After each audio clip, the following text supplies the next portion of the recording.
Tribunal de Contas da União abre investigação contra o ex-coordenador da Força Tarefa da Lava Jato, Deltan Dallagnol, e contra o ex-procurador-geral da República, Rodrigo Janot, por gastos na Lava Jato. Está conosco, justamente, então, o ex-procurador Deltan Dallagnol. Bem-vindo, procurador. Sempre um prazer recebê-lo. Obrigada pela participação.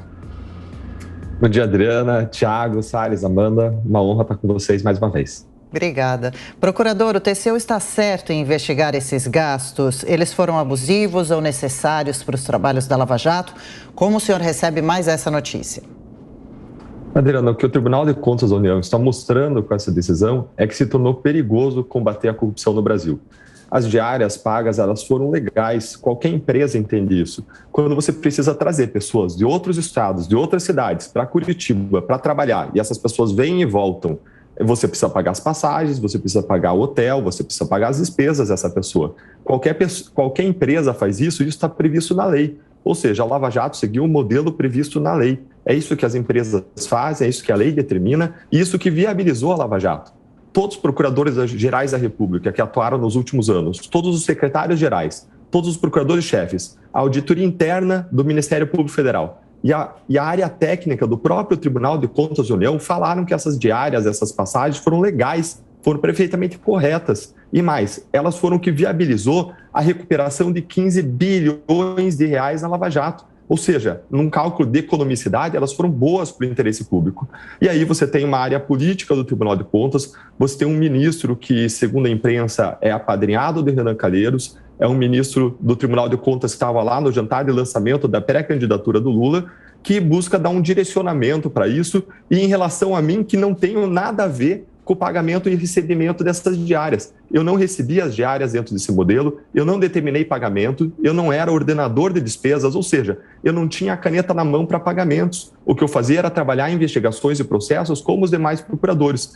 Então, essa orientação do Tribunal de Contas me parece um absurdo em cima do absurdo em cima do absurdo. Sua pergunta agora, Amanda Klein. Bom dia, procurador. Essa decisão foi unânime da segunda Câmara do Tribunal de Contas da União, dizendo que houve um prejuízo ao erário de mais de 2 milhões de reais, e eles compararam a força-tarefa da Lava Jato a outras forças-tarefas que ocorreram no mesmo período e que custaram muito menos aos cofres públicos, segundo a decisão do TCU. E eles apontam também que esses procuradores já passavam, como eles eram integrantes aí da força-tarefa da Lava Jato, que atuou por alguns anos, eles já passavam a maior parte do tempo em Curitiba, no entanto, recebiam essas diárias e passagens, diárias de hotéis. Esse não seria o modelo mais econômico, por isso trouxe esse prejuízo aos cofres públicos. Haveria alguma outra alternativa que poderia trazer mais economia para que esses integrantes fixos da Força-Tarefa da Lava Jato trabalhassem? E uma segunda pergunta, depende de quem? Essa decisão vem de quem? É unicamente da Procuradoria-Geral da República ou o senhor, como coordenador da Força-Tarefa, também tem teria essa autoridade, essa autonomia? Amanda, excelente pergunta. Não existiria um outro modelo legal para ser feito o que foi feito, trazer os melhores especialistas do país. E ainda que se buscasse alguma alternativa, essas alternativas também seriam custosas e o Tribunal de Contas não se preocupou nem em calcular esse custo, que segundo algumas decisões de vários procuradores gerais, esse modelo adotado foi sim o mais econômico. E ainda que fosse o caso de decidir de modo diferente, essa decisão não incumbia a mim, Deltan. Por quê? Porque eu atuava em investigações e processos, é aquilo que você acompanhou ao longo da Lava Jato. Eu investigava, eu processava criminalmente, eu não era uma figura que decidia modelo de gestão, eu não determinava pagamento de diárias, eu não pedia diárias, eu não autorizava diárias, e ainda assim eles querem me responsabilizar. Eu fico perplexo, tentando entender qual é a razão. Eu conversei com pessoas de dentro do Tribunal de Contas, auditores, eu conversei com pessoas que já trabalharam em Tribunal de Contas, tem Twitter de procuradora que já trabalhou em Tribunal de Contas e todo mundo está perplexo, sem entender o que está acontecendo. Aliás, esse modelo de diárias que o Bruno Dantas está investigando, esse ministro do Tribunal de Contas, é o mesmo modelo que hoje é pago para assessores do Procurador-Geral da República. E o que ele está fazendo em relação aos procuradores que assessoram o Procurador-Geral da República? Hoje, agora, estou falando ontem, agora, tem gente seguindo o mesmo modelo lá na Procuradoria-Geral da República, mas eles não estão fazendo nada em relação a isso. Mas eles não estão fazendo nada em relação aos vários procuradores gerais, secretários gerais que autorizaram esse modelo. E eles estão buscando direcionar para mim, que atuava em investigações e processos. O que parece aí é uma clara retaliação, é um movimento de intimidação, de retaliação, porque que buscam se vingar, intimidar, caçar direitos políticos, porque sabem o que eu vou fazer quando eu estiver lá no Congresso Nacional, porque querem mandar uma mensagem muito forte de que ninguém ouse nunca mais combater a corrupção no nosso país. Ricardo Salles, a sua pergunta.